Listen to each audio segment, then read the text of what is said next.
नमस्कार, आप देख रहे हैं आज तक। मैं हूं आपके साथ नवजोत रंधावा। 2 बार उत्तर प्रदेश के मुख्यमंत्री और राजस्थान और हिमाचल प्रदेश के राज्यपाल रहे कल्याण सिंह का 89 साल की उम्र में कल रात लखनऊ में निधन हो गया। आज लखनऊ में उनकी अंतिम यात्रा निकाली जाएगी और उससे पहले उनके घर, बीजेपी दफ्तर और विधानसभा भवन पर लोग उनके अंतिम दर्शन कर पाएंगे। प्रधानमंत्री मोदी ने भी थोड़ी देर पहले कल्याण सिंह को श्रद्धांजलि देने के लिए वो पहुंच रहे हैं यूपी। अंतिम यात्रा में बीजेपी अध्यक्ष जेपी नड्डा शामिल होंगे। कल अलीगढ़ के पैतृक गांव में उनका अंतिम संस्कार होगा।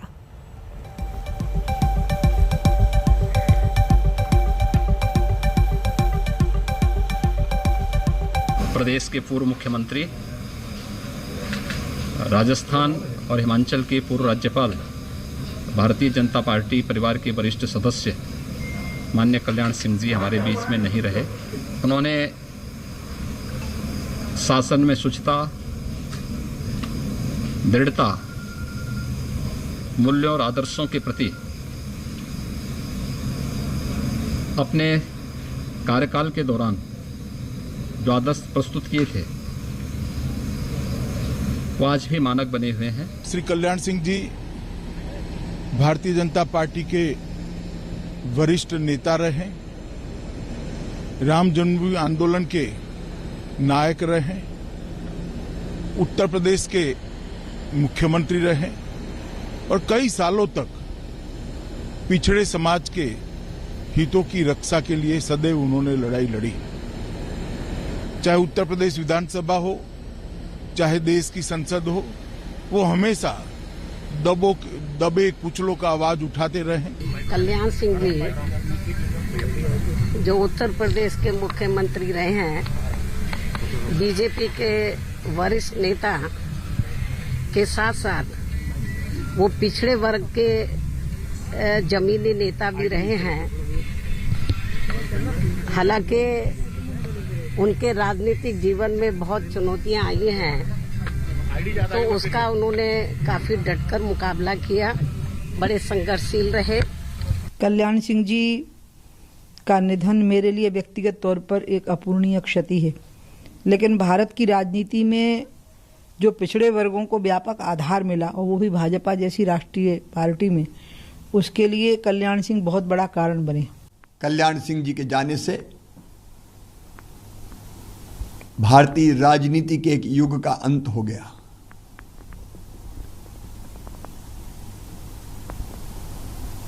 वे राष्ट्रभक्त थे, वे राम भक्त थे।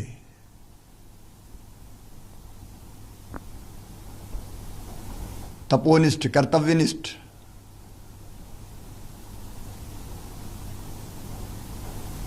कल्याणकारी, एक ऐसे नेता जिन्होंने अपने मूल्यों से कभी समझौता नहीं किया। लेकिन यह जो अपूर्णीय क्षति हुई है, इसे पूरा नहीं किया जा सकता। वह राजनीति के एक आदर्श पुरुष थे। राम जन्मभूमि मंदिर निर्माण के लिए सरकार बलिदान करना स्वीकार हुआ, लेकिन किसी राम भक्त को खरोंच ना आने पाए। यहाँ तक उन्होंने जो कदम उठाने का साहस दिखाया है, राम जन्मभूमि मंदिर के साथ बाबूजी भी सदा अमर रहेंगे। भारतीय जनता पार्टी के मंत्री के तौर पर उन्होंने जो अपने इस कार्यकाल में एक आदर्श स्थापित किया है, वो आज भी हम सब सरकार में हैं। आज भी उनके द्वारा दिखाया गया रास्ता ही हमारे प्रेरणा का केंद्र है, हमारे वो आदर्श हैं। मैं उन्हें अपनी विनम्र श्रद्धांजलि अर्पित करता हूं। एक युग का अंत हुआ है। उस पीढ़ी में जिन वरिष्ठ नेताओं के नाम आते थे, उनमें से कल्याण सिंह जी का नाम था। लंबे समय तक वो लड़ाई भी लड़ते रहे, अस्पताल में उनका इलाज भी चल रहा था। समय समय पर हमारे पार्टी के वरिष्ठ नेता उनका हालचाल पूछने भी गए, लेकिन अंततः वो हमें छोड़ कर गए हैं। उनकी निधन पर मैं पूरी भारतीय जनता पार्टी की ओर से, सरकार की ओर से भी गहरा शोक प्रकट करता हूँ। श्रद्धेय बाबूजी हम सबके अभिभावक थे। उत्तर प्रदेश के राजनीति के ऐसे पुरोधा थे जिन्होंने अपना पूरा जीवन प्रभु राम के चरणों में बिता दिया, और जब वक्त आया तो प्रभु राम के भव्य मंदिर निर्माण के लिए उन्होंने पूरी सरकार की आहुति दे दी। आज बाबूजी हम सब इस समय मित्र के रूप में है, ऐसा प्रतीत होता था बराबर उनके साथ। पर एक घटना तो मैं कभी भूल नहीं सकता हूं जीवन में। जब मैं उनके मंत्रिमंडल में शिक्षा मंत्री था तो मैंने उत्तर प्रदेश में नकल रोकने के लिए एक अध्यादेश का प्रस्ताव तैयार कराया था कैबिनेट के लिए। और कैबिनेट में जब वह प्रस्ताव गया तो कैबिनेट के सदस्यों के बीच कुछ डिफरेंस ऑफ ओपिनियन थी, तो एक बार दो बार वह कैबिनेट में पास नहीं हो पाया। उसके बाद मैं जाकर स्वयं श्री कल्याण सिंह जी से मिला और उनसे जो भी उसमें बिंदु थे उस पर जो है चर्चा की, और मैंने उनसे आग्रह किया कि नहीं, ये राज्य के हित में इसे पारित होना चाहिए। सचमुच मैं तो बहुत ही आश्चर्यचकित था कि उन्होंने कहा ठीक है देखते हैं। और दूसरे दिन जब वह मंत्रिमंडल में बैठे तो उन्होंने जो कैबिनेट के प्रपोजल्स थे बीच से उस नकल विरोधी कानून से संबंधित जो प्रपोजल था उसको निकाला और सभी मंत्रिमंडल के सदस्यों से कहा इस पर कोई चर्चा नहीं होगी, इसे पारित कर दिया जाए, और वो पारित हो गया। और उसके बाद बहुत प्रभावी तरीके से वो कानून लागू हुआ था। अब हमारे बीच वह नहीं है, जैसा मैंने कहा कि अपूर्णीय क्षति हुई है।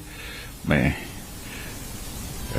उनकी स्मृति को नमन करता हूं, साथ ही उन्हें श्रद्धांजलि भी अर्पित करता हूं।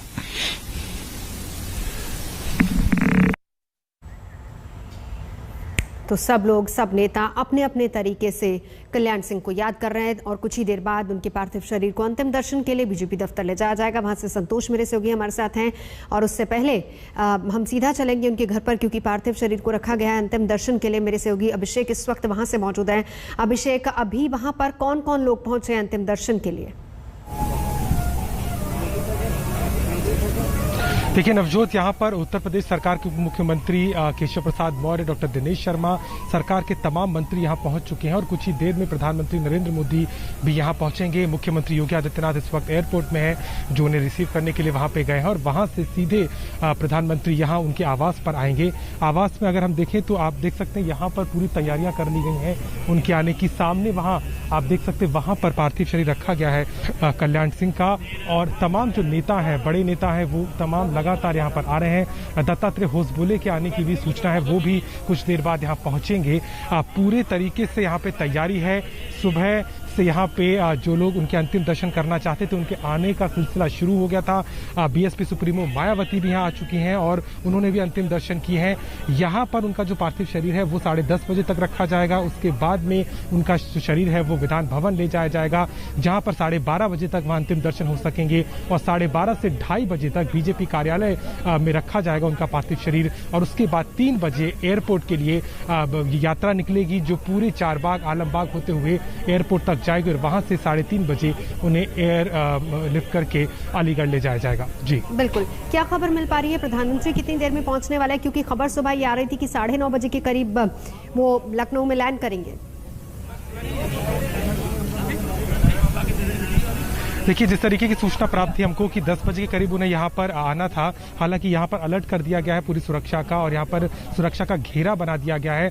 कुछ ही देर में बताया जा रहा है कि 10 से 15 मिनट के अंदर वो यहाँ पर आ जाएंगे, जिसको लेकर के पूरी तरीके से तैयारियां कर दी गई हैं। चूंकि अंतिम क्षण है और प्रधानमंत्री खुद यहाँ पहुंच रहे हैं उनके अंतिम दर्शन के लिए। इससे पहले भी राष्ट्रीय अध्यक्ष जेपी नड्डा उनके तबियत का हालचाल लेने पहुंचे थे, वो भी यहाँ पे आ रहे हैं और उनके साथ में और तमाम जितने मंत्रिमंडल के लोग हैं वो भी यहाँ पहले से मौजूद हैं।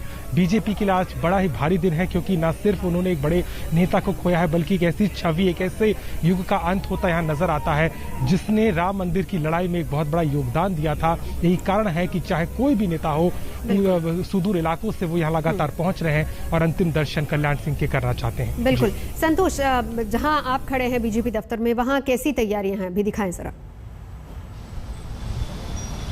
देखिए, विधान भवन के बाद पूर्व मुख्यमंत्री कल्याण सिंह के अंतिम दर्शनों के लिए उनके शव को यहां बीजेपी कार्यालय लाया जाएगा। अभी थोड़ी देर पहले एयरपोर्ट जाने से पहले खुद मुख्यमंत्री योगी आदित्यनाथ पहले विधान भवन गए थे और विधान भवन के बाद बीजेपी कार्यालय आए थे। एक एक चीज़ की जानकारी, एक एक इंतज़ाम को खुद परख रहे हैं। यहाँ पर पूरी तरीके से तैयारियां हो गई हैं। आप देख सकते हैं कि पीछे कल्याण सिंह के पोस्टर्स लगा करके जो नेता हैं, बीजेपी के जो वरिष्ठ नेता हैं, वो भी यहाँ पर पहुँचेंगे। जो बीजेपी के जो कार्यकर्ता हैं, चूंकि कल्याण सिंह एक ऐसी शख्सियत थे जिनकी सरोकार सीधे कार्यकर्ता से था। हमने कल जब उनके आवास पर पहुंचे थे तो तमाम ऐसे कार्यकर्ता मिले जिनको आज भी कल्याण सिंह के साथ जो उनके संस्मरण हैं वो उनको याद कर फपक पड़े। और कहा जा सकता है कि बीजेपी के लिए न सिर्फ ये एक बड़ी क्षति है बल्कि उत्तर प्रदेश और देश की राजनीति के लिए कल्याण सिंह का जाना एक शख्सियत का जाना है, एक युग का अंत हुआ है। राम मंदिर आंदोलन का जब भी इतिहास लिखा जाएगा उस इतिहास में कल्याण सिंह के बगैर वो इतिहास पूरा नहीं होगा। ये कल्याण सिंह की शख्सियत है, ये कल्याण सिंह की अहमियत। नजर आप बनाए रखिए, हम लौटेंगे आपके पास। मेरे दोनों सहयोगी लगातार हमारे साथ रहेंगे। फिलहाल यहाँ रुकेंगे एक ब्रेक के लिए। देखते रहिए आज तक। आज तक बेमिसाल 20 साल, पावर्ड बाय ईबिक्स कैश, हर खुशी के लिए